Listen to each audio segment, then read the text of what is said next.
Kembalinya Nabi Isa alaihissalam di akhir zaman adalah salah satu topik yang sering menjadi perdebatan di kalangan ulama dan penafsir Al-Quran serta hadits.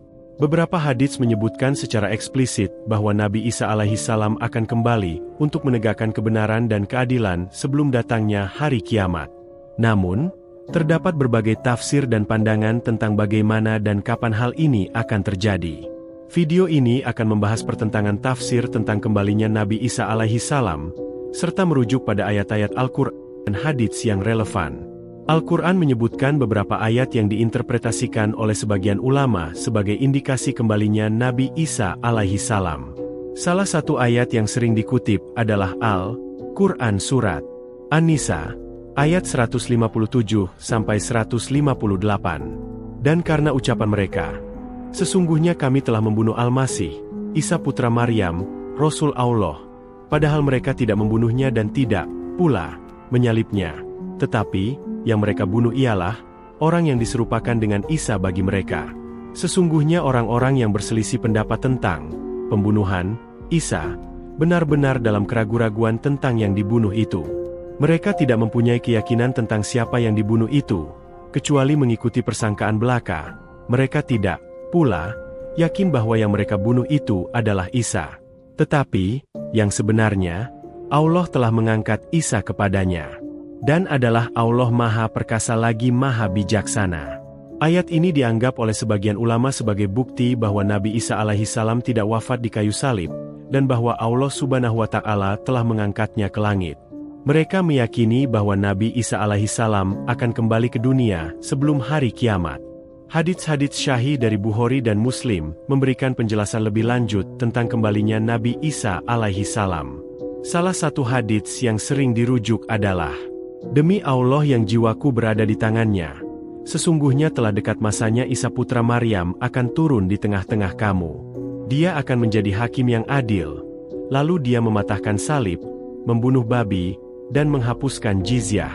Kekayaan akan melimpah ruah sehingga tidak ada seorang pun yang akan menerima sedekah, dan satu sujud lebih baik daripada dunia dan seisinya." Pertentangan tafsir tentang kembalinya Nabi Isa alaihissalam muncul dari berbagai sudut pandang. 1. Beberapa ulama menafsirkan hadits tentang kembalinya Nabi Isa alaihissalam secara harfiah, meyakini bahwa beliau akan kembali secara fisik ke dunia. Sementara itu, ada juga ulama yang menafsirkan secara metaforis, menganggap bahwa kembalinya Nabi Isa alaihissalam adalah simbolik dan menggambarkan kembalinya nilai-nilai kebenaran dan keadilan yang diajarkannya. 2. Ada perbedaan pendapat tentang peran dan misi Nabi Isa alaihissalam setelah kembali ke dunia.